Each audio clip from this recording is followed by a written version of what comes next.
Hey everyone, and welcome back to the Firefighters podcast, where we seek to develop, inspire, and motivate the world of the emergency services operator through a series of wide-ranging conversations. Now, before we go any further, just hit that rate, follow, or subscribe button on whatever platform you're listening to. It's a key performance indicator for us and helps us reach even more people. Now, here's what we've got for you today. Today on the podcast, we're taking a global look at one of the most important and often most misunderstood parts of the fire and rescue service. That's the on-call and volunteer sector.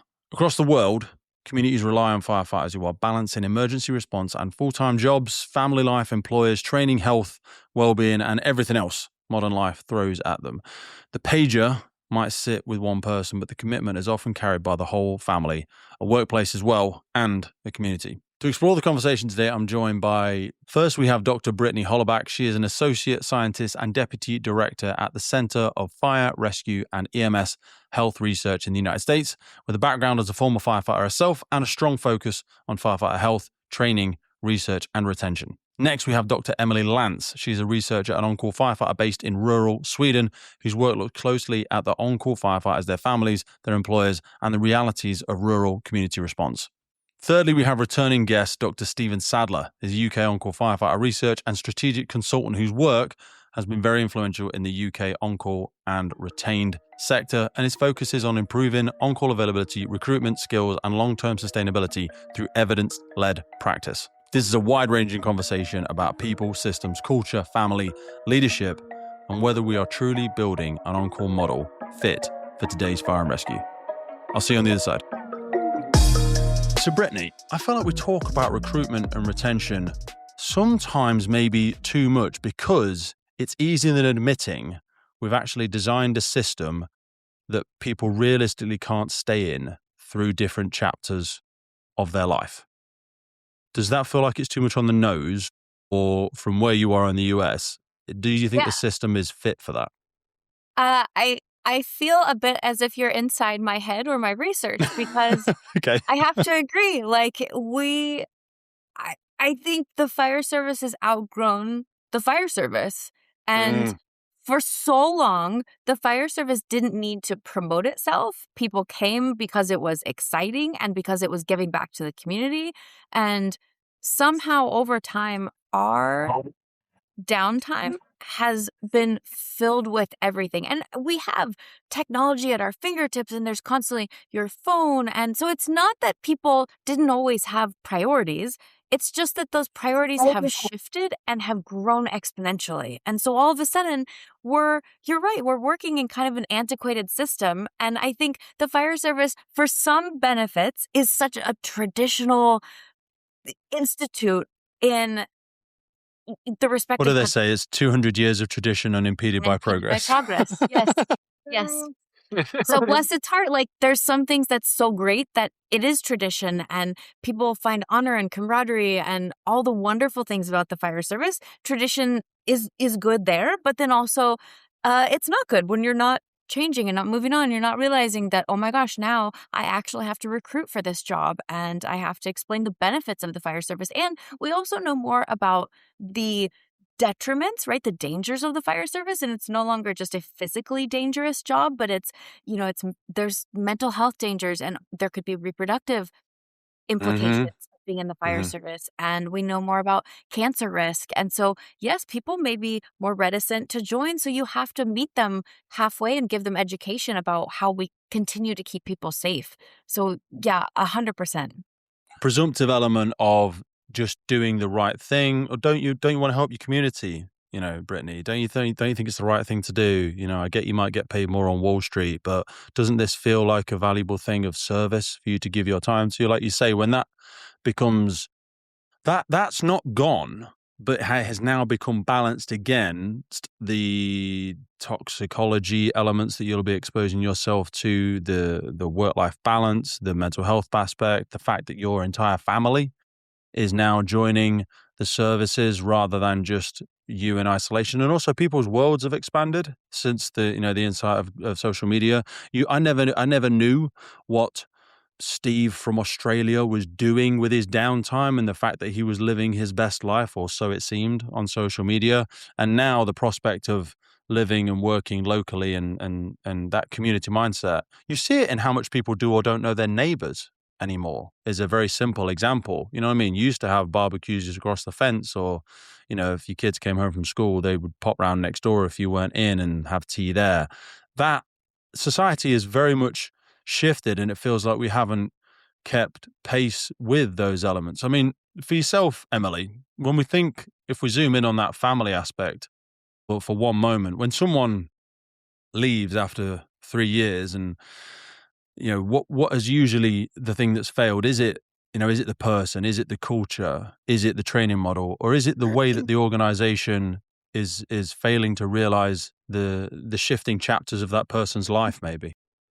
Yeah, in the beginning you said, Peter, the system we can't stay in during different phases of our life. And I think this resonates with my research, showing that motivation alone is insufficient without the supportive structures and flexibility of the service. So from this perspective, retention becomes less of an individual choice and more of a system outcome. So Yes. I think it's not one thing alone. It's all the things together, like this interdependent subsystems, like the culture and the leadership of the organization, as well as the family aspect. If you have kids, animals, and your main employer, and the area where you live in. So it's a lot of different things, and this combined is affecting how the individual is going to be able to stay in the organization over time, I think.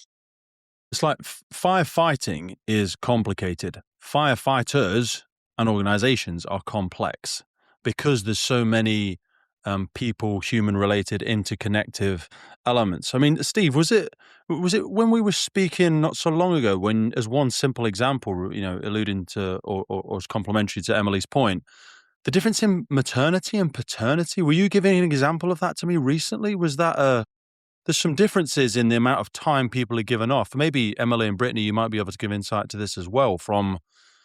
It goes up to years in some. You can get full paid for like years in Sweden or the Netherlands, and the societal benefit they see. Go on, Emelie. Sorry. Yeah, in Sweden we have, I don't know the exact number, but I think it's something like 400 something days per child in parental leave. So that's such an investment in society, isn't it? That's a long-term mindset in society health. Yeah. That's mad. For people hearing that in the UK, that's go into a bit more detail, Steve. Sorry, because I know I was going to come to you then. What does that look like from your experiences? And then I'll come to Brittany and Emelie and differences. Maybe you could give some UK context and then some of your learnings, because you were just speaking out in where did you just come? Where were you speaking recently? In Emelie's home country, that little Lantz University, and we were speaking about a few things on call sustainability, you know, the volunteer workforce and its role in communities, really, which is what we're already talking about now, especially the most important community locally, our families, essentially. I'm not an expert on the maternity and paternity rights, Pete, in the UK, so I need to just be very careful, so that I don't get that wrong. What I do know, and I think we have talked about this before, you're right, is that, in simple terms, many progressive European nations have far greater, as Emelie says, total amounts of time that's afforded to parents, but also that's split in a way that affords paternity rights a bigger weight, so that men can spend more time with the children should they wish, or they can, discount that and pass it back to the woman, if you like. It is beyond a privilege to be able to bring the Firefighters podcast to you, and we are so grateful for every single person that supports, listens, shares, and follows our journey. And to help us keep doing it, create more, reach more guests internationally, and make the podcast sustainable, we're asking for you to help. And to do this, we've set up a Patreon page. By joining our Patreon community, you will get access to every single full episode archive we have ever made. Now, hundreds and hundreds of key documents that we've got in there on fire behavior, firefighter health, cancer risks, incident debriefs, and so much more. So if you feel like you want to join the Patreon crew and help us make this possible, head to patreon.com/TFFPC or check the link in any episode podcast notes. Speaking to what Brittany was saying, and I don't mean like that passive badge, though. I mean, if their prioritization in their family structure is such that they feel like they don't need as much paternity, then they at least have the ownership of that total amount of time and to tranche it up as they see fit within their family, really. And I think that's really valuable, is that flexibility, a word that we always hear in the on-call context, flexibility, and it probably extends to things like those working rights and those access to paternity and maternity care. I want to just go back a little bit, Pete, to what Brittany said, really, about that as having, let's say, sat on our laurels a little in terms of recruitment and retention, and then many of the tropes that come out in relationship to recruitment and retention. One of the great things about Brittany's latest research, which is really important in the sector, not just in the US, but here in the UK, and we've been trying to spread it far and wide, is that it brings a bit of granularity to the idea that training in an on-call context is just more onerous. It's just, you can't fit it in your daily life with your family commitments, your primary obligations, and therefore less is better. Whereas Brittany's looks at far more detail and sees that, and Brittany's no doubt going to speak to this in a moment far more articulately than I do. Sorry for stealing your thunder, Brittany, but she splits it into cohorts, and so I can identify that actually within certain cohorts and demographic profiles, certain types of training are more effective than others. There is a generation of younger people coming through that want and expect efficient, smart training delivered in a really, really optimized way for them at the time they need it. That's it. And there's others that they don't want any more of it, full stop. They feel like they've had enough experience. They just want to do the bare minimum. Yeah. But Brittany's research really speaks to that. So I want to come to Brittany on that. We'll come to Brittany on that training point, just to close the loop, because I know I'm the one that's dragged us into this rabbit hole, but just to close the loop for people, I've just had a look for it now. So the UK statutory paternity leave is 1 to 2 weeks. You get £194 a week. Or 90% of the earnings. Sweden gives parents 480 days of paid or parental leave per child, split between parents, with reserved time for each parent, and they can also expand that flexibility and it can be transferred to another caregiver, such as a grandparent. That is mad. In the US, there's no universal federally paid paternity. There's no universal federally paid paternity leave. No, I'm over here kind of giggling, and not because it's Isn't that obscene? It's horrible. It's obscene. So there's federal law that says you have to give someone 12 weeks, but it doesn't state that it should be paid, right? So you have to be given the time, and the employer. But we trust business owners; they'll just do the right thing, Brittany. Of course they will. How dare you? Right. Yes. And I think that's why it's federal law, because business owners will probably not do the right thing. So it allows for time, but it doesn't mean paid. And so then, the business can't replace you or demote you from your current status, but then also who has 12 weeks of pay just stocked away somewhere? And, nobody does. I think over the US, it's an average of $1,000 in savings that people have, which is like you need a new washer or tumble dryer. Your life just fell apart. Certainly not gonna, if I'm not getting paid next week, that's not going to help. Yeah. They say money's not the most important thing, but it's right up there with oxygen for most of us, isn't it? Unfortunately. Yes. So it's Take us into your research. Sorry, Brittany. No, you're fine. I was going to say, Emelie mentioned earlier that kind of recruitment or retention is a systemic issue. And I think this is similar, maternal and parental leave. And it all kind of works together when it's not tangential, but it's connected too, right? When you bring folks into a fire department, whether it's career or on call, are you giving them the benefits, right? What are you bringing to them? What flexibility do you give to them when, if and when they decide to have a family, and, what does that leave time look like, whether it's on call or career? So and the US is so crazy because it's, it could depend entirely on where you work. There are fire departments as well as companies that give wonderful leave that, have paid time off for both the mom and the father, depending on your family situation and structure. And there are departments that allow for leave and coming off the truck at different times, because we know that there's a lot of dangers, like when the baby is early in stages, growing. And so a lot of people are hesitant to come off the truck too early because you don't want to get into that leave that we talked about that's so necessary, right? You don't want to burn leave, so you stay on longer, but that could be detrimental to the growing fetus. So, I do have to say, there are policies that are really good, but the US is so weird because it's very segmented. Every department, county, town, city structure has its own like leave policy and or structure. So we have such a local mindset in the UK that when people see things on social media and they go, American firefighters do this, and I'm like, sorry, which state are you referring to specifically? You do comprehend there's literally thousands of different fire departments in the US and 27 different variations within each department of how they operate in terms of leave, tactics, well-being, 100%, fitness testing, all of that sort of stuff. We struggle to wrap our mind around the comprehension of that. And people even from the US, when I speak to them about the UK and they say UK fire service, and I'm like, you realize there's like 47 of them. Yeah. And we all do something a little bit different.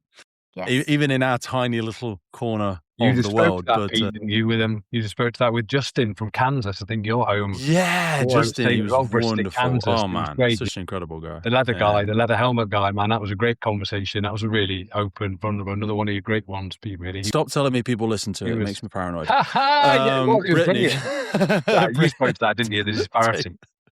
Take us back into the training, Brittany. Talk to us about what your research was embedded within, and I'd love to go there from it. Yeah, no. So Steve basically said it perfectly. So I really don't need to explain it at all, right? No. We were interested in looking at, does training specifically impact the recruitment and retention of volunteer or on-call firefighters? Because I think there's a perception that training is the barrier. Like, people don't have enough time to complete the hours of either basic certification and or training to come on. And that's another thing that is variable across the United States, the level of training. So if you look at all 50 states have different requirements. Some don't require any certification or training in order to be a firefighter. Let's be clear, the department usually provides some basic level of training before they take folks into an IDLH or dangerous atmosphere.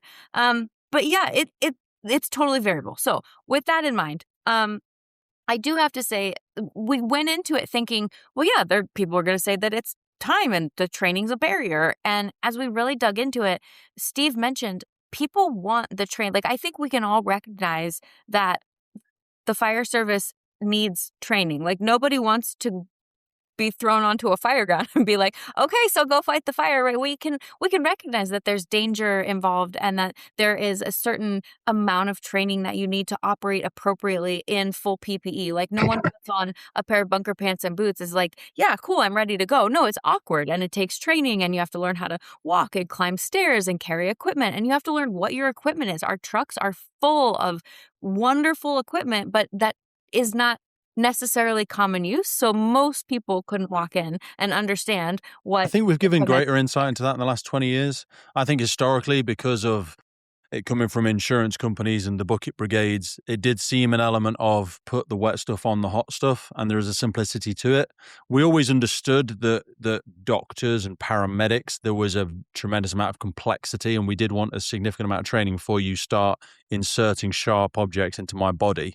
We did want them to have an element of academia and training involved in it. And there's a legislative element to law enforcement that we want. But firefighting, I think, for better and worse, has always been a bit more romantic and a bit more fast and loose about the way in which we approach the professionalism of firefighting. But I think due to a lot of the people such as yourselves that have done the heavy lifting of the academic research and the risks involved in the work that we do, I would have to lay a lot of that progress at the feet of individuals such as yourselves that have helped us understand the complexities of the job and why it's so important. The fire service has also become so much of an all hazards service where you're right. Like, it used to be the bucket brigades and they were responsible for putting the wet stuff on the red stuff. And now all of a sudden, like, we're hazmat techs and we're swiftwater rescue and we're confined space and we're responding to medical calls and car accidents. So, and now we have electric vehicles. So you have to understand the added danger of what does that mean? And, so I think it's become so much more complex than it was initially that, yeah, it does take a certain level of skill for sure. So what did you understand as some of the biggest barriers?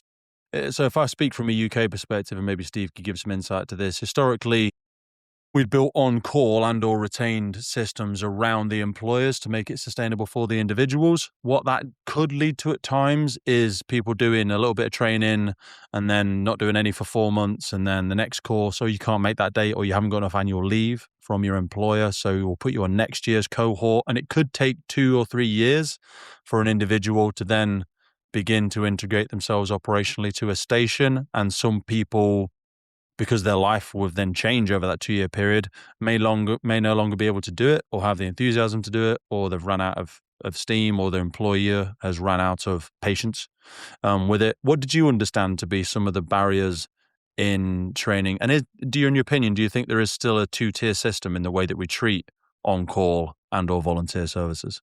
Oh my gosh, there's so much there. So sorry, I always ask like 6 questions in one. Sorry. No. I love it. I love it. Let's see if my brain can keep up. So first, I think that there absolutely is still a 2-tiered system. I hear that all the time, that volunteer or on-call folks feel lesser than the career folks. I feel like there's even in the way that we talk about it, a lot of times in the United States, you'll hear people refer to career folks as professional. And then the volunteer or on-call folks are like, so what does that make me then? What? Right. For the other side. And it's, I think some of it is just language that's kind of ingrained.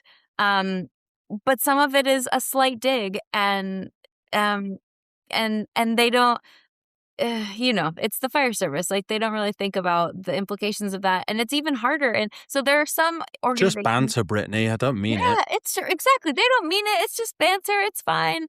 But other separate research has shown that words do matter, and how people feel valued absolutely matters. And we're sitting here talking about recruitment and retention. If people are treated like crap, they're not going to stay. Like, why would I stay if my organization, especially if I perceive that it's coming from the organization, or if it's the people that are in my organization, if there's this whole half of my organization, let's say, that I'm working with that don't appreciate that I'm there, well, why should I be there? So I think that's a huge thing. And Emelie touched on it earlier, like just the importance of culture, the importance of leadership. And we heard that a lot. And so we did interviews as well as surveys. So we got rich qualitative data and quantitative data back. And they really supported each other. People mentioned often, it's not that they don't want to help their communities. I think that's still a number one reason why people are volunteering in their communities. But it also has to fit in with their schedule. And so we have to change what leadership is looking at. And what leadership, even when you bring in a new recruit and they're interested in being an on-call firefighter, you have to be flexible with them. Like, it's not like, okay, well, you're going to have to get all this 180 hours of training done and complete all these things and then come back and talk to me.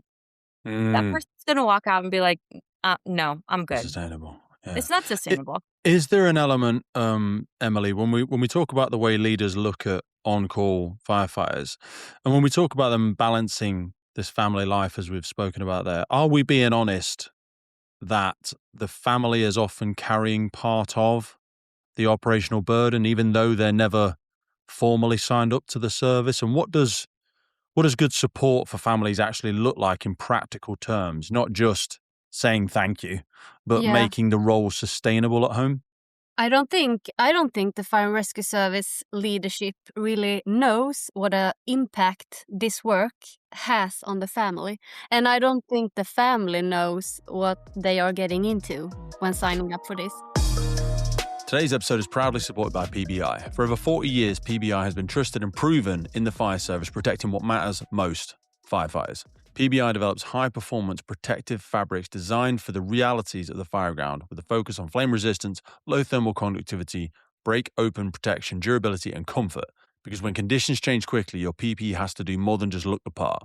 It has to perform again and again under heat, stress, wear, and real operational use. We're incredibly proud to partner with PBI because their work sits exactly where this podcast lives. Firefighter safety, education, innovation, and helping crews better understand the protection they really rely on every single day. To learn more, visit PBI Products and explore the science behind the fabrics protecting firefighters around the world.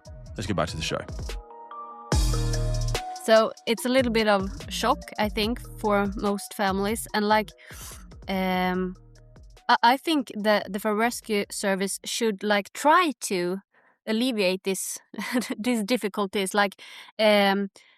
bringing them somewhat in the service, like having family days and maybe some a support Definitely. line, because if the firefighter has an emotional hard time, maybe they have been through hard like call outs and have seen suffering, and they bring these emotions home, and the family, they notice that the firefighter doesn't feel well. So I think they need to have some support line, someone to call or talk about, and also have this network with other families. They need the network and the way to reach out, because the firefighter themselves may never reach out. But also, we assume they have the tools or the language to be able to meet that person where they are as well, to an extent. Because at what point does commitment to the community start creating an unfair pressure on the people that are waiting at home and the person that's coming back to them?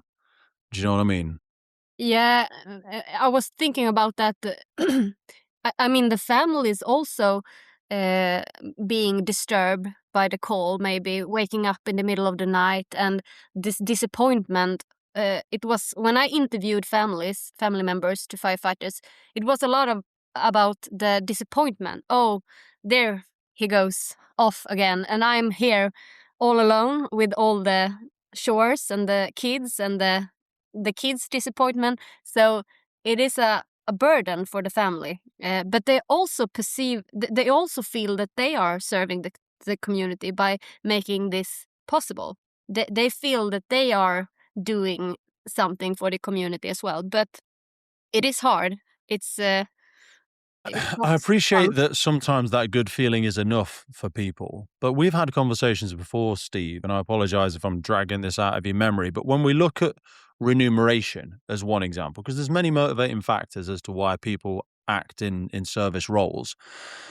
But if we can't, if we look at it solely from an economical perspective, first and foremost. So for me, like when I was on call for 10 years, and I felt like I was having supervised visitation with my children, because I would have to be with another family member in case I had to get called out. If my partner was at work, I would have to be with my parents, my children's grandparents, in case I had to disappear.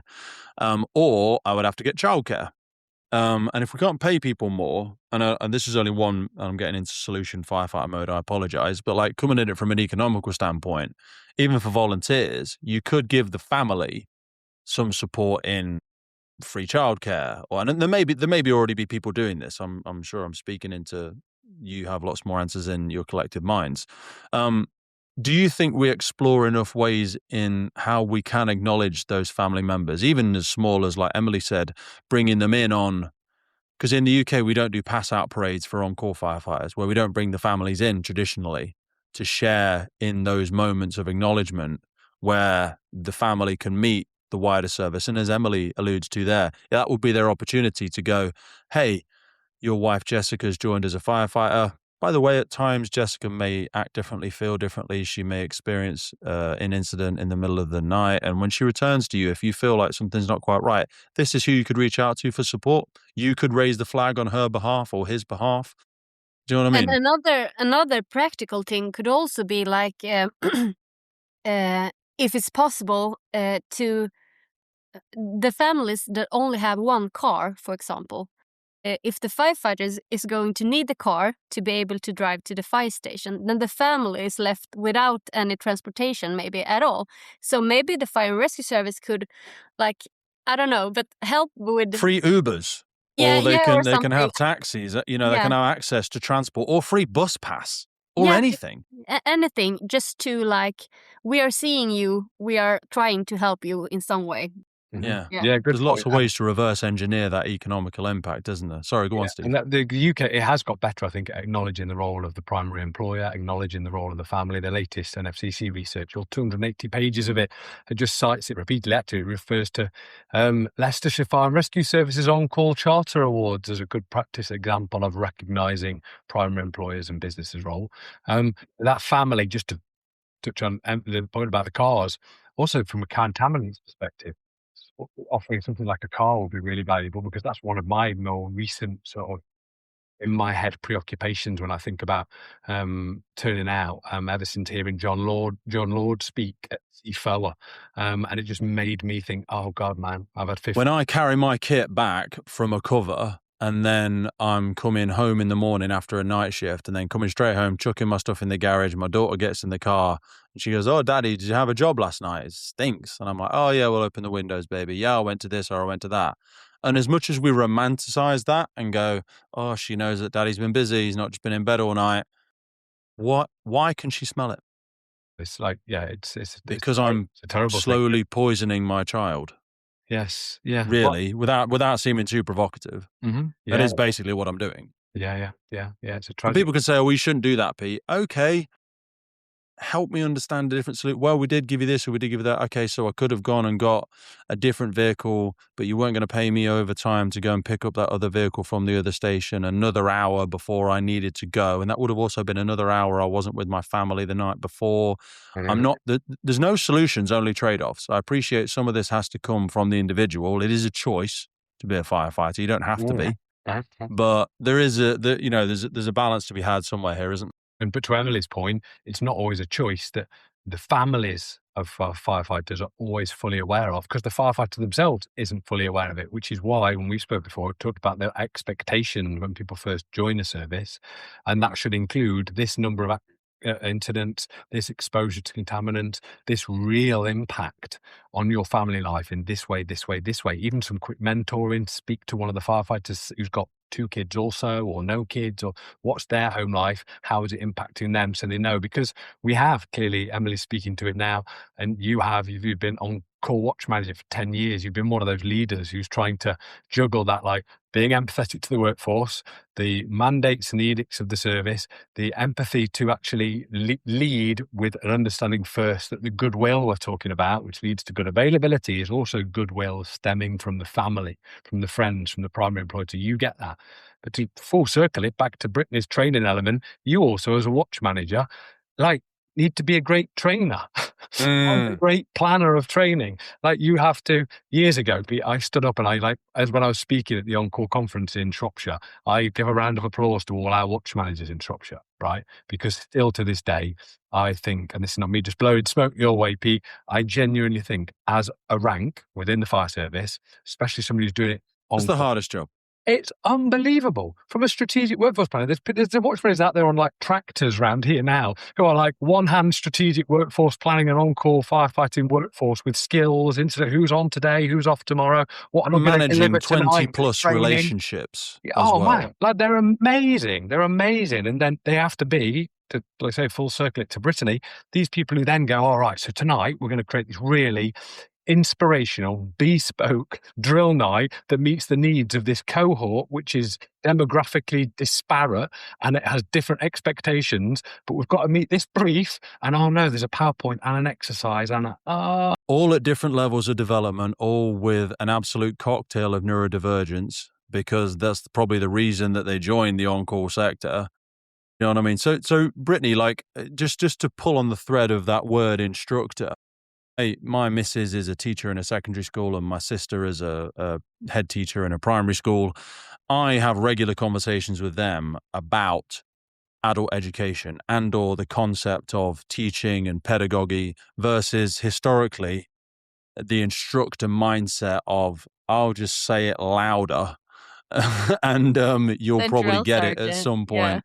Yeah. Like, how do you feel we have or have not progressed in our understanding of neurodivergence, of being adult educators, and how do you think, from some of your research and observations, we are looking at the way that we educate and develop firefighters? I think the ones that are doing it well are engaging those principles. So I think, again, it's one of those things that is all over the board. Everyone has different skill sets, right? So you might be a fire chief or watch manager of a volunteer crew, and you're also tasked with all these other things. And some people happen to really shine at being an instructor and they're engaging and that works out for them. So I feel like it's almost... That's by look, not by design, I think, though. Right. That's Yeah, down yeah, to the individual, exactly. isn't No, it? I We're not think it's optimized to that. absolutely a luck of the draw. And so when I interview firefighters about their experiences, they love when they have a really engaging instructor, or they note that they want an engaging instructor. The reason they're kind of burnt out on the fire service is, well, we do the same thing all the time, or we come in and the training's not prepared. They're kind of the instructor's like, well, what do you guys want to do tonight? And people nowadays, especially, like, we're so valuable of our time. If you told me that we're starting training today at 6:30 p.m., I want to start at 6:30 p.m. I want to come in. I want you to tell me what equipment I need to get out.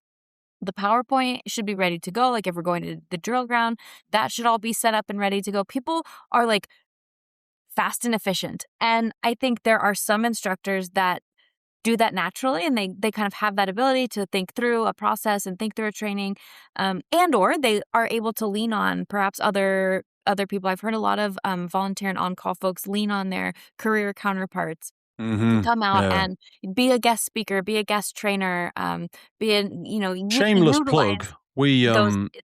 There's a guy, Adam, who works with the podcast. He runs something called Drill Book. It's an app. It's free. And we have global firefighters send stuff into this app.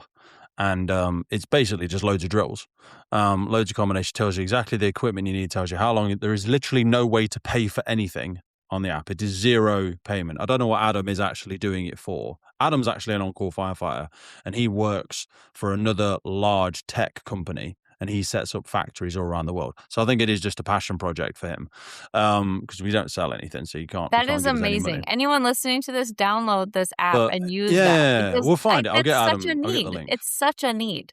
Because, like you said, and Steve alluded to it as well, someone's running their main life. So if we go to Emelie, like from a rural standpoint, there's someone out there running the shop in the village. They're sorting out all their employees. They're going home. They're doing all the tasks that they need to do at home. They're sprinting down to station, quickly writing the crewing, who's going to be riding the trucks for that drill night.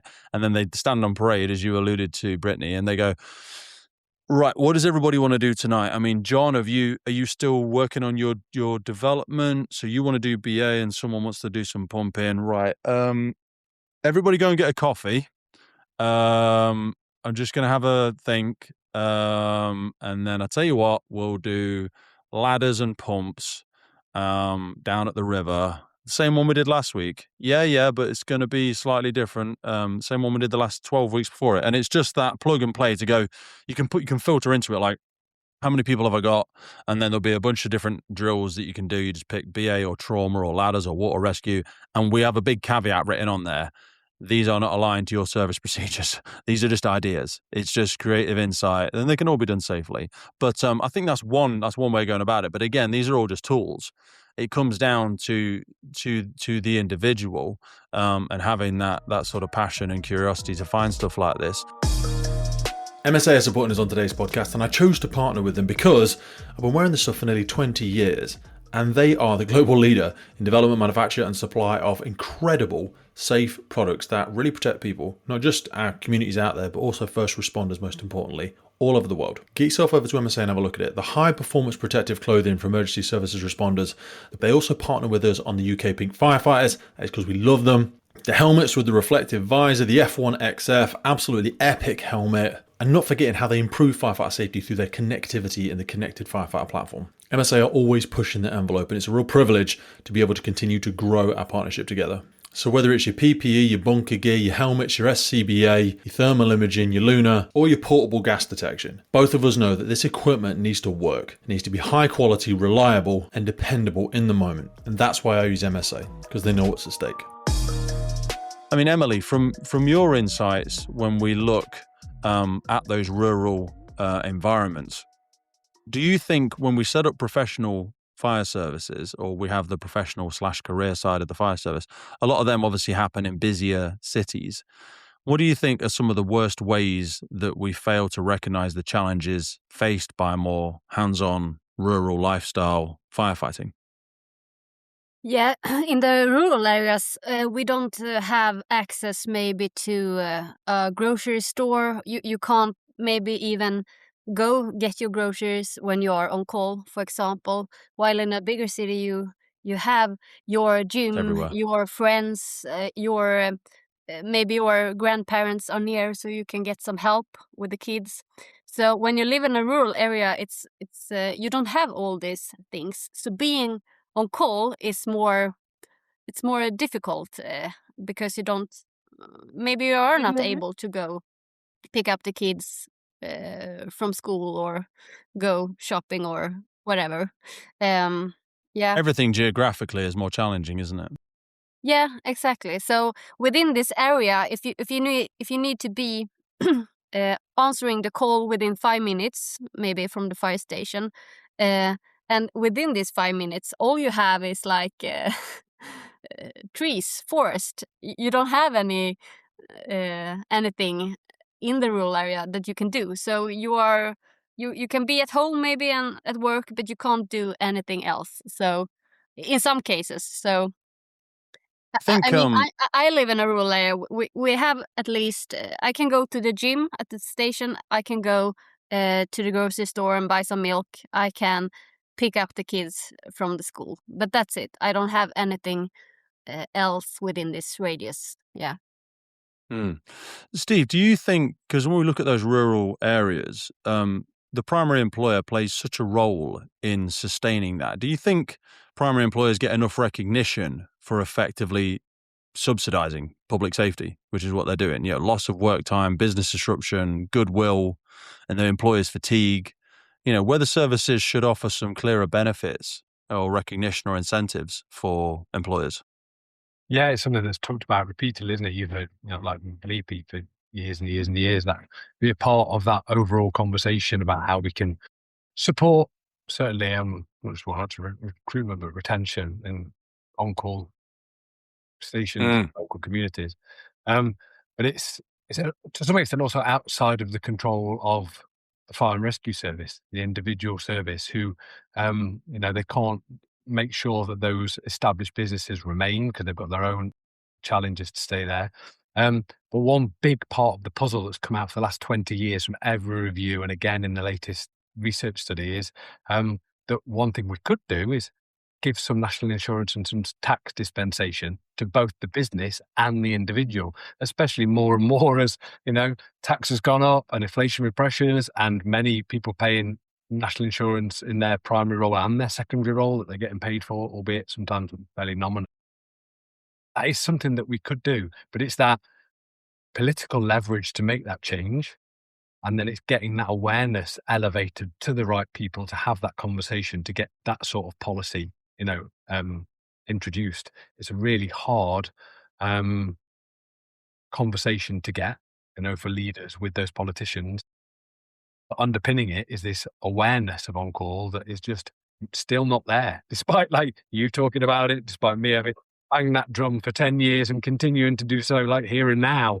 A massive part of it still for me is just still that awareness at that political level. When you go to conferences around the country, you go to LGA conferences, you go to national conferences, and it's not a criticism of politicians. They've got so much to think about across the landscape that they're covering, but then just not fully aware of the plight of the on-call and those nuances, like, should we support in primary employers more to support the on-call, the goodwill of the family? And that's why it's important for research like Emelie's, Brittany's, because there's also a bit of a dearth of research still in this area of all of the oil, is not going to the squeaky wheel, which is on-call availability. Still going to stuff I know you're also passionate about, Pete, FBT, extrication, all the operational stuff. It's just for a lot of people where the main interest is, and that's where all of the focus goes, and the energy, the attention, and the funding and the research. Whereas these less cool organizational aspects are left to a few of us to try and really research. Well, I think it's support. I forget I forget if it's Goodhart's law or whatever it is, where like not everything that's worth measuring can be measured, and not everything that's measured can be worth measuring. It's easy to measure turnout times, and it's easy to measure, length of extinguishment, temperatures, ventilation profiles, anything that's based in physics and chemistry. We can test it and measure it quite effectively. Yet, ironically, certainly just from a UK perspective, and I'm going to tangentially reach out and say that these are elements that are faced by wider global fire services. cultural elements are the things that we are really struggling with from the reports in the UK. And also, I would assume globally, there's a similar difference. Yet they are very hard to measure. Cultural elements are, because again, it comes back to that complexity element. So many of them have interwoven human behavioral and personal elements to them that the easy thing to do is to avoid them and place more of our financial appetite into these measurables that we can more easily do. McNamara's fallacy, I think you're speaking to, came out back in the Vietnam War, saying that everybody tended to focus on what they were able to measure, and then the things that are more challenging to measure. And that also links to that quote from Joseph Stiglitz, like, to do the right things, you need to measure the right things. And what do we measure in this context, this on-call context, especially when you're touching into culture? That's kind of my background. Social research methods, we're sort of okay at doing it, but it's not science, No. Sort of, there's a lot of interpretation, there's a lot of qualitative aspects, and that's kind of why, and here, this is my time for maybe a shameless plug, that's why I've seen the biggest impact from creating the software that measures the right things to do the right things. It's like decades of experience that have taught me there's these certain levers that can really help us in terms of recruitment, retention, skill shortages in the UK, certainly, and that's why then using that software to measure those right things in particular ways empowers leaders to do the right things, so they don't have to do all the hard work, think about, well, what is it that's going to make a difference? And so things like... So what have you learned about the things that made it? Because I don't want to make assumptions of listeners, and I know you say that it's historical and you've been doing it for decades, but people may not be aware of these, so please take us a bit deeper into some of those levers. In real simple terms, so in terms of measuring the right things, that was when I sort of created a framework back at Keele University to work out what main themes were important. I told you that had research, recruitment, retention, and resignation. But then I also looked at what I called the 3 S's, which were skills, strategic workforce planning, and salary, to importantly see where they were influencing on-call availability. And the big one that came out of the 3 S's was that there was just this skill shortage, that we always talked about a shortfall of total numbers of on-call firefighters and measuring how many were at a station. But actually what was more important was the skills profile. How many of them were incident commanders, were emergency response drivers? Or how did the training profile look, the succession planning look? How did we plan that well, which we do in the whole time, but we didn't necessarily do in the on-call? And so understanding that was my first real insight when I turned out 15 years ago and came into a station with 10 on-call firefighters, and we thought we were going to go out in the truck, and then we realized that we weren't because we had no driver. And it just immediately was like, oh, so this is not about like just recruitment. It's not just about the total number of firefighters. It's about who's got the skills to drive, and why is there nobody wanting to drive, or why have we not got a driver? And so that's why tools that I created, like OARS or like Fire Service Rota, that focus on that skills planning element, understanding how those skills look in real time and then modeled from the past into the future, can build you a training profile that fills your gaps. Same as recruiting, you recruit people in, and when you recruit them in, you recruit to the gaps that you required at that station, and ideally upskill them as quickly as possible to the role at a certain time. That's the number one shortage, Pete, still.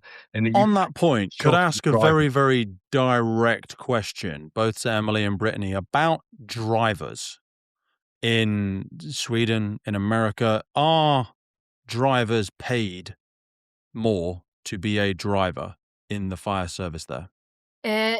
In Sweden, they are not paid more to be a driver, but they, in some municipalities, in some services, they, however, do get paid to take the license for being able to drive the truck. So they get. So, as in, they will pay for the training to get the license. Exactly. Not but they everywhere. won't pay them to sustain the skill set. They do not get extra pay. The only role that get some extra payment is the commander. Commander. Yeah. Do the workplace trainers or instructors get paid more? No, not where I work. No. What about yourself, Brittany? So, as per typical in the United States, it's different for every state and department. So, in some. And, okay, so in career folks who are getting paid, our volunteer on-call are generally not getting paid at all. So I think that's a huge difference between the on-call in the UK overseas in general and are on-call volunteer. So kind of regardless of how much extra training they put on, like let's say they've trained at a basic level to go IDLH atmosphere, wear gear, so they're a basic firefighter. If they train to then also drive an apparatus for the volunteer on call, they're probably not making any money at all. Then on the career side, in some departments it's considered a promotion to elevate to like a driver operator. And so there's the chance that you're making a little bit more money than, say, a line firefighter who's riding in the back. But it depends on department. So isn't that crazy though? Because they're literally risking. I always say driving is the one thing that can follow you outside of the job. If I'm a rubbish firefighter and I do something really silly at a job, I get sacked. If I am driving the fire engine and I clip a curb and plow and kill 3 people on the sidewalk, that is obviously my license that's going to go, and that will affect my family at home and affect, my ability to be employed, or might terminate my employment outside of the job if I'm doing it as an on-call or volunteer firefighter.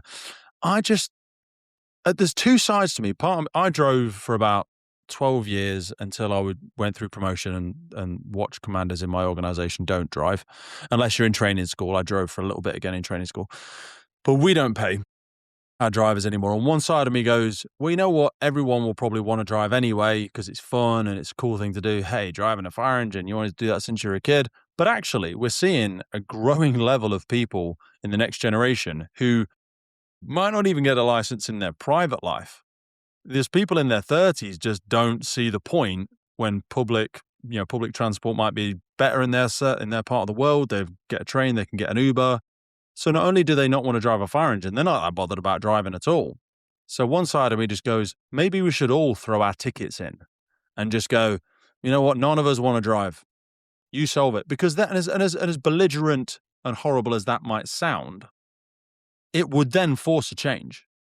But they might just private contract it and go, right, we'll just get LGV drivers from Walmart and Tesco's and Morrison's, and they'll just come and drive the fire engines. They'll drive us there and they'll get off and stand by the side in a high visibility jacket.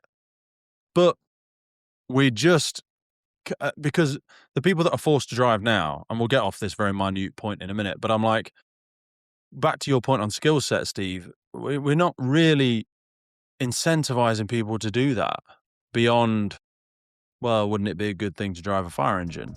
Sure. Do I want to do it every day? William Wood Watches are back supporting the podcast, and honestly, it means a lot to me because this brand is built on real service heritage. Whether it's the melting down of the original 1920s British brass firefighter helmets, and they also use upcycled fire hose on all of their straps. It's not just design, it's about the job, and it's built into every single component. I've been wearing them for 10 years now. Found them back in 2015, actually, and they've genuinely been a part of my daily kit ever since. I've got 2. I've got the Valiant and I've got the Chivalrous as well in Midnight Blue. But the thing about the brand, about William Wood Watches, it stands so different because of its story. Take, for example, their Dunkirk watch.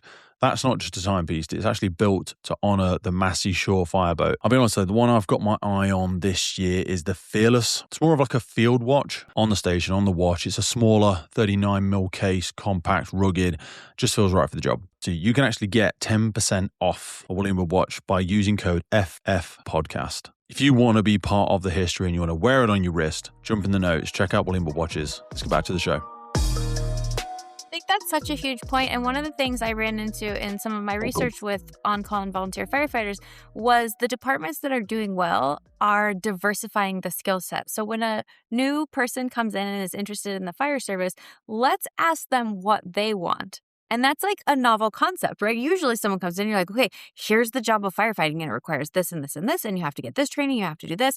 Well, what if they come in and they aren't that interested in being a firefighter? I know to any firefighter listening, I know that's shocking that someone might not want to be a firefighter, but like some people come in and they're more interested in the medical side and they want to do EMT and medical response. So train them that way. Or there's people who perhaps are older or aren't physically able to go into an IDLH atmosphere. So use that person as an auxiliary firefighter. They can be outside. They should be trained in knowing which equipment is what tool is what, so that if you're at the door and you need a piece of equipment, this person can go to the truck and get the equipment and bring it back to you. But I think it's all about diversifying and perhaps looking at this differently than we have in the past. Rather than you come in and you have to be trained at all these different levels. Well, maybe they don't need to be trained at all these levels. If you have someone that's perhaps older and they're able to drive a fire truck, which is a huge undertaking, and that's what they're interested in, then use them for that, even if they don't go interior. We're facing that massive challenge with an aging population in the UK of people in the fire service, but also, to go on a complete tangent,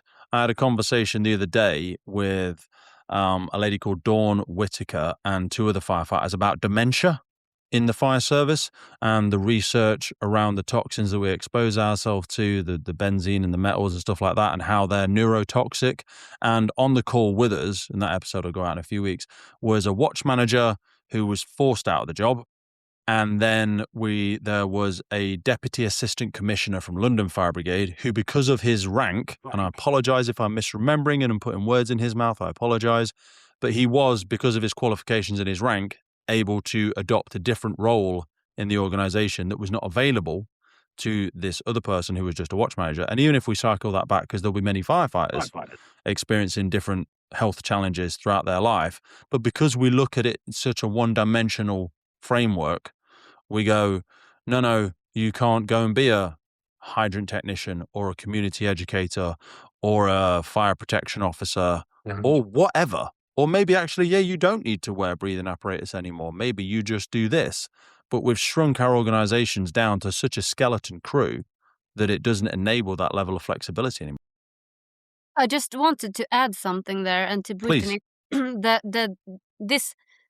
I think about it as like thinking outside the box and like embracing the diversity, as you said, Brittany.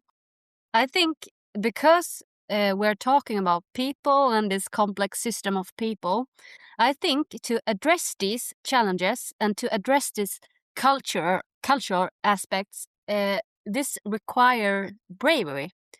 It requires brave leaders in the fire rescue service to dare to try new things, to think outside the box, and we know what the difficulties are in the fire rescue service, but we need to dare to address them, to have this bravery. I think that is the most important thing when we're talking about leadership. Yeah, I think like we're brave in a very one-dimensional factor. Do you know what I mean? Have we actually trained ladies to be brave, or have we trained them to be compliant?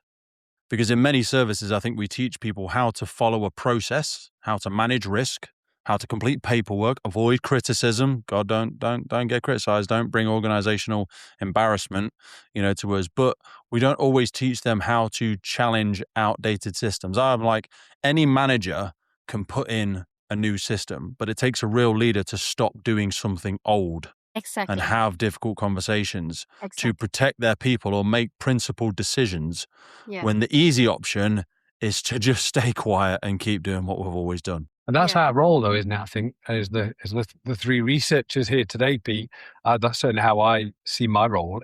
I think it's for us to point just outside the Overton window at the uncomfortable thing that we should be doing. Yeah, a leader who's got that power to make that decision can often do so more readily and feels brave when empowered by good data that supports that decision making. That's definitely where. So, and linking that into the skills deficit stuff and this diversity, or what I think in the Dutch NIPV Research Academy talked about 4 years ago. They called it task differentiation. And we've started to talk about it in the UK in terms of differentiated roles. That is definitely a conversation that some leaders are having bravely against other narratives to say, we need to really consider this. Recruiting somebody who has only got that driver skill, to speak to what you're saying, Pete, especially if going to be people of an older generation, perhaps, when younger people just haven't even got the license. And again, bit of a shameless plug, but this is why OARS allows leaders to do that. You can differentiate the role. So you take that new... What is OARS? OARS is on-call availability, recruitment, and skills software. So what it does, it works with lots of other availability systems, just takes the data from things like Fire Service Rota, for example, and it then allows for, at a station level, let's say, you as a watch manager to say, we can actually just keep this firefighter and keep them, even though they're losing all the certificates for other things, just as a driver into the future? And how does that influence our availability profile and that incident attendance into the future? As you can recruit somebody, if you wanted to, Pete, who's just a LGV and ERD driver to begin with. So you could say, you're going to come in, you're going to do a few days basic firefighter training, then we're just going to straight away upskill you because you're already driving for Eddie Stobart to ERD, and you're going to drive the fire engine. You can do the pump out, and we're going to, if we look at, put this in the system now, really easily, we can see that, you as a new recruit might improve our appliance availability by 10%. And you might then at our station attend 50 more incidents.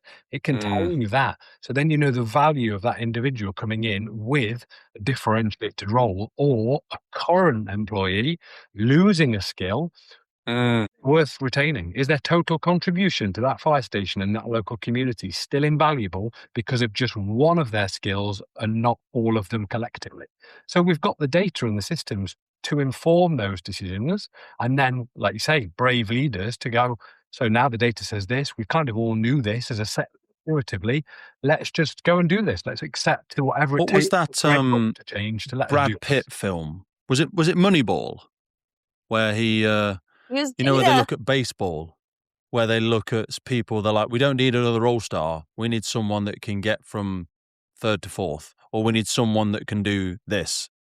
Do you know what I mean? Was that the film? Was that Moneyball? Yeah, Moneyball. It's data-driven decisions, you guys. Data, the science. No. And I think, we talked about this at the outset, how the fire service is very traditional. And I think society in general also, in a way, is a bit traditional in that there is so much room for technology, digital technology and AI and social media. And I think the fire service perhaps could be better at using some of those things. Like some of the things that came up in our research was just the reliance or the lack thereof on using like social media as a recruitment tool, as an example, right? And so like how often is the fire department engaging with social media to get to their community to look for new recruits? And are you asking the younger members in your department who may be really good at social media, are you utilizing those tools to bring in new folks or to retain people, or perhaps do training that has a little bit of technology involved? And I think we think, the fire service, there's no technology, we just have to train. I have to actually raise a ladder. And I don't disagree. Like, you have to do the physical skills as well, but perhaps we can supplement that with technology. So I think all of this, Steve, I agree wholeheartedly. We should be providing avenues for the use of technology in the volunteer and on-call fire service and the career fire service as well, because I think there's so much that we can help with a strained labor force that doesn't have enough resources. I want to be respectful of everybody's time, but I wanted to just circle back for a second, Emelie, if we could, to the way we could perhaps, or if there's any training, advice, guidance in how we could train our on-call leaders to not just to like manage availability sheets, but to understand the family pressures behind those availability gaps. Like, should all on-call leaders be trained to understand the household impact of the role in an on-call volunteers system? Do you sometimes treat everybody exactly the same and actually make that unfair because of not recognizing the chapters of life that they're at? Yeah, I think we should be better to recognize and see the challenges the families facing, and also have a continuous communication between the fire service, the primary employer, and the family as well. How's it going? How is it catching these challenges before it's too late? And also maybe have some information in the recruitment process, but also we don't want to scare the families or the primary employers away, but we do need to communicate, we do need to inform them, and as Steve said, these expectations, what expectations do we have? I mean, where I live in this community, we do not have so many call-outs. So this is information that we could give to the primary employees. This person would not leave the work too often because we don't have so many call-outs. So I mean, it's a communication thing. Yeah, providing them with that data and going, is it okay if your employee leaves in the middle of the day? Now, if you just said, if you ask better questions, you get better answers. I always say the universe rewards the calibrated question and just ignores the vague ask. If you say, can your employee leave during the middle of the day? You say no. But if you said 2 or 3 times a month, if they had to leave for an average of 60 minutes, exactly. and empower them and say, how could we set that up in a way that would impact your, and they said, well, I wouldn't mind them doing it on a Thursday and a Friday, but on a Monday, it definitely wouldn't be the case. Okay, so Mondays are out because we could actually set up their availability to avoid Mondays, because Mondays is pivotal to your organization. Exactly. So assuming we could do that, with that, it's the whole getting to yes, isn't it? Kind of analogy. Yeah, exactly. So put it in the right context and also recognize their contribution, the primary employer's contribution, and do highlight what they get. I mean, they get a person, an employee who get extra training and skill sets. First aid at work, if we gave them the knowledge to do a fire risk assessment that you historically have to pay £100 a year or £1,000 a year to do. If as an organization we could do that for your individual, maybe we did first aid training for all of your staff and they could join us at the station once a month or once a year. Exactly. Blah, blah, blah, blah, blah. Do you know what I mean? And all the primary employers I've interviewed in my research, they're very pleased to have this employees serving as on-call firefighters, and they see the benefit for the community as well.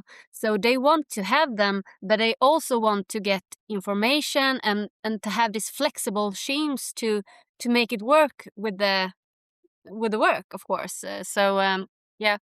Absolutely. I wonder if that's a bit like the rural fallacy as well. I was just saying that now. I'm thinking I've never had a problem with any primary employer letting me go as an on-call firefighter, and I actually don't know anyone personally, so anecdotally, and of 25 other on-call firefighters who have ever had that challenge. So when we talk about, the burden on the primary employer and so on, I actually think that primary employers around the country have been and still are amazing and just need embracing more and having expectations set more. But I don't think that that's actually, as much of a problem for on-call firefighters asking for time away from that primary employment. Is sometimes a problem in fire. Yeah, I sincerely hope that to continue to be the case. All right, I want to be respectful of everybody's time. We've done over an hour here together, but in our remaining minutes, is there any closing points or any directions that we could point people to? Is there any crucial research? And I'll ask people, give me a couple of links if there's anything that we could point them towards, because we'll have failed to cover a wide number of topics in our limited time today. But if I come to you first, Brittany, where's the best place to go if people want to understand a bit more of your research? And I'll probably ask for a link after this as well, if that's okay. Yeah, absolutely. I'll email you a link, or I can put it in I don't know if there's a chat. But so as a researcher, we realized that researchers were probably not doing a good job of getting the so what out to the fire service. And that's the most important part of it. And I think that's the part that we don't do well. So we started an organization called Science to the Station. You can find it at science2station.org.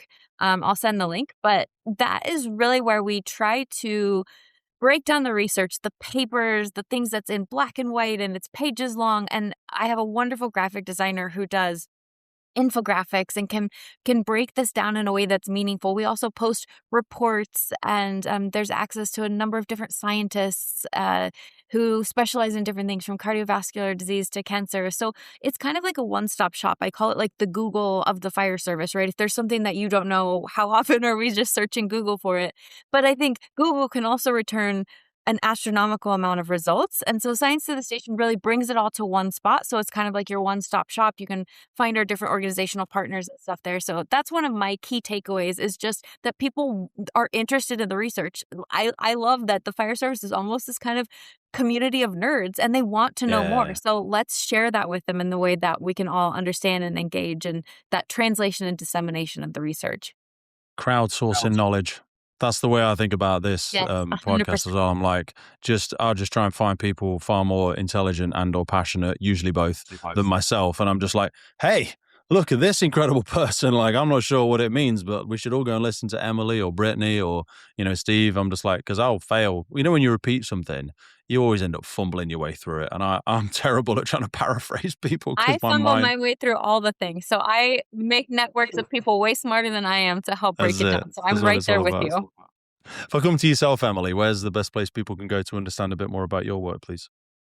Yeah, I don't have a website or anything, but if you Google Sharing is Caring and my name, you can get to download my thesis with all the studies, articles. But I think this, nobody wants to read research. It's very hard. That's the tough thing. I love having academics on because they can translate the learnings. Yeah, so I love this concept of podcasts to listen to discussions. So it's very nice, very nice. But yeah, and then I think, Steve, you have a lot of research knowledge where to find everything. Have you done research, have you, Steve? You hadn't mentioned it. Thanks, Pete. Yeah. Is it that my turn now then, isn't it? Yes, sir. Where's the best place to go? Well, it's a far smaller scale than Brittany, and Brittany is not only her Palmares for research, but also that repository she refers to. But people can visit just Google Fire Service Research, and they'll come up with my website, which is a repository of freely available on-call related research from across the world. Everything I've ever been able to find just about is on there for everybody to access. Hopefully just raise that awareness, which is, I think, still one of the biggest things that we have to do and that, you're doing on the podcast. And then the shameless plug is, again, the OARS, which the software that effectively does what we just spoke to finally there, that piece about, how do we set an expectation for a new on-call firefighter about what activity they're going to have? Are they going to have a lot of incidents? Are they going to have not a lot of incidents? How much are they going to get paid? This is all data and systems are available, like OARS, to allow leaders at point of recruitment to set those expectations for new recruits. So we can actually improve retention into the future because we've set their expectations, and we can use data smartly to measure the right things, to do the right things, which includes, making sure new recruits understand what they're letting themselves in for. I was thinking some people say no and they don't know what they're saying no to. Do you know what I mean? If we can really break it down for them. 100%. That's the big one. 100%. So if people look under here, if people look under the notes, they will see we've got science to the station. There'll be a link for Brittany there. Sharing is Caring. We'll put Emelie's under there as well, and Fire Service Research. Very well titled, Steve, because I always say to some people, like, you don't want to explain it. When people say to me, and they're like, oh, you run this like podcast for the fire service. They say, how do I find it? What is it called? I'm like, it's just Firefighters Podcast. It's nothing more. Just type in firefighter. If you're looking for a type of Firefighters podcast, if you type that in, you'll find it. I really appreciate your time. Engine optimization too, doesn't it? That helps. That's it, baby. yeah, that's the way to do it. Thank you so much all for giving up your time. You're in different parts of the world at different times around the world, and I don't take it for granted. I know we had the privilege of seeing, I think your little boy joined us for a second, Emelie. So yes. I appreciate everyone is giving up time to be with us here today. So I won't take up too much more of it. But I'll put the links underneath here. Please send my love to all the family, and I look forward to catching you all again soon. Thank you so much. Thanks, everybody. Great. Well, that's it for today, folks. Hope you took a lot away from that episode. We started the Firefighters podcast to develop, inspire, connect, motivate, represent, and most importantly, celebrate the world of incredible emergency services operators and the wider sector through this series of wide-ranging conversations. We really love creating this podcast and bringing it to so many people. Did you know you can also find these on YouTube? We do a lot of video podcasts now. You can head over to our YouTube page and follow, subscribe there. And as a final ask from us, whatever platform you're on, please rate the podcast. It really helps us as a key performance indicator to reach more and more people. I've been your host, Pete Wakefield. This has been the Firefighters Podcast. And wherever you are in the world, please stay safe, be happy, and where possible, please remember and support your firefighters and first responders. I'll see you next time.